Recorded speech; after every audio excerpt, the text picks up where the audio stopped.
હર મહાદેવ, કેમ છો? બધા મજામાં જશો અને સ્વાગત છે તમારું મારા નવા બ્લોગમાં. તો અત્યારમાં આપણે જો મોટર ચાલુ કરવાની હતી, મોટર મસ્ત ચાલુ કરી દીધી છે અને ફુવારા પણ ચાલુ થઈ ગયા છે. અને અત્યારમાં જો 2-3 દિવસ પહેલાં સફાઈ કરી હતી ને બધું સુકાઈ ગયું અહીંયાનું ઘાસ લઈને, અને આજે આપણે એને સળગાવી દેવાનું છે દિવાળી મારીને. અને તો ચાલો તો આપણે સળગાવવાનું કામ કરી દઈએ ચાલુ. ખીચકોલી રે ખીચકોલી, નાની એવી કેવી મસ્ત લાગે છે.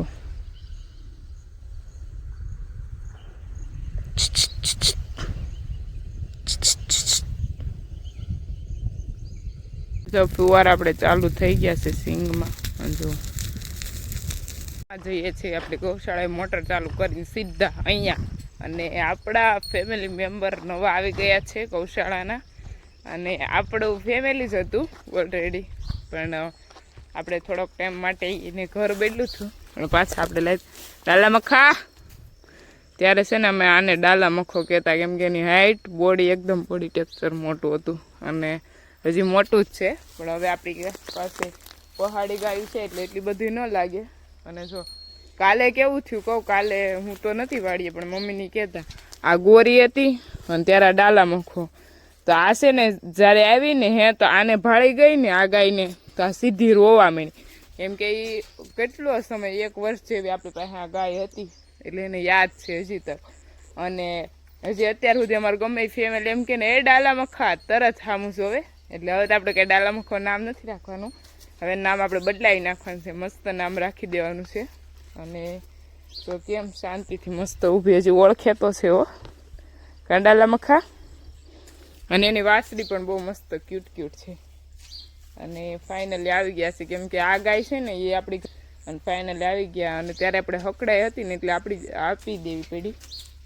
કાંઈ વાંધો નહીં, આપણે નસીબમાં હોય ક્યાંય ન થાય. એટલે આપણી ગાય પાછી આપણી પાસે આવી ગઈ. અને ત્યારે મીનાક્ષી દીદી એન્ડ પ્રકાશભાઈ મમ્મીને દેવી જ નથી, પણ શું કરીએ, પ્રકાશભાઈ બહાર હતા ને એ તો ઘરે આવ્યા, તો એને ખબર હતી આપવાની છે.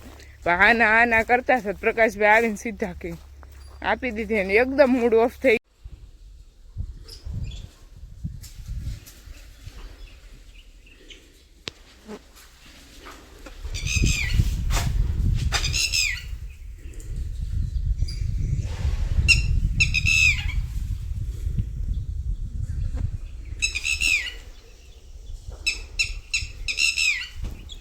મમ્મી પપ્પા ગયેલા છે બળતણ ભરી અને ઘરે નાખવાની, એને એવું કામ કરવાનું છે.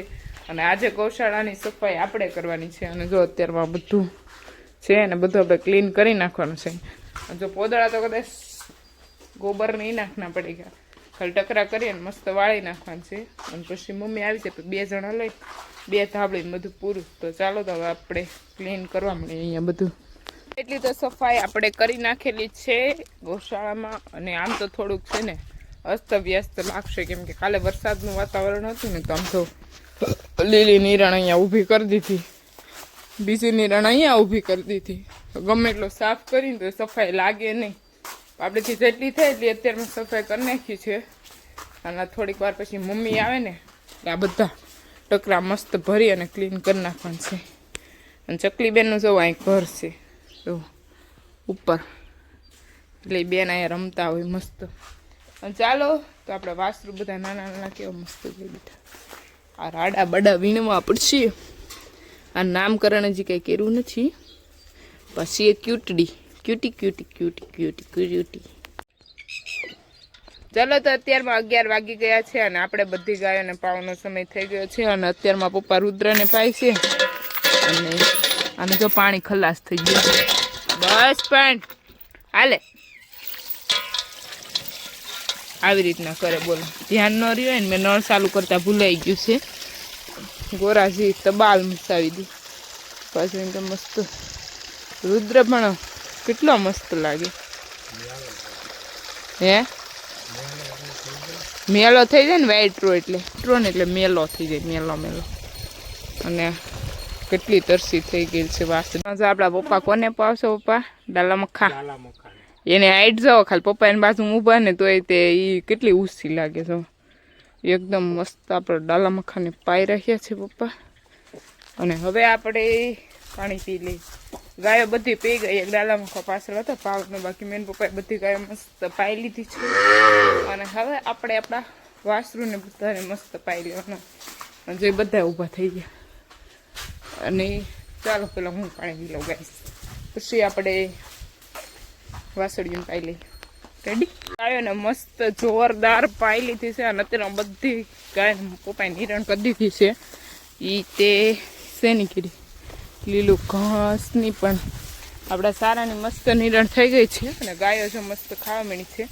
અને અહીંયા આપણો રુદ્રજી ખાને લગે હે ફાઇનલી. અને હવે આપણે છે ને બધી ગાયોને નિરણ તો થઈ ગઈ. તો આજે બપોરે છે ને અહીંયા ન જમવાનું, ઘરે જતું રહ્યા છે ને. ગરમી એટલે બે હદ.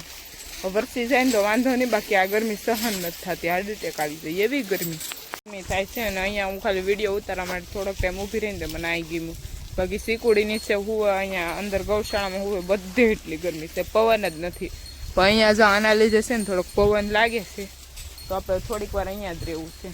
અને આ ગાયને આજે કંઈક થયું છે, પાણી નથી પીધું અને ખાતી નથી, ખબર નહીં શું થયું. કૃષ્ણા તો આપણે આજ કૃષ્ણા એને નુનર થઈ ગઈ છે. હે કૃષ્ણા, હું છું કૃષ્ણા. આમ તો કંઈ વાંધો નથી લાગતો, પણ આજ પાણી નથી પીધું, ખબર નહીં તરસ નહીં લઈ ગઈ છે. નીરું તો ખાધું નથી ગઈ. આપણે ઘરે આવી ગયા છીએ. અને આપણા જે ડૉક્ટર છે ને એને બીજા ડૉક્ટર બોટલ ચડાવી ગયા.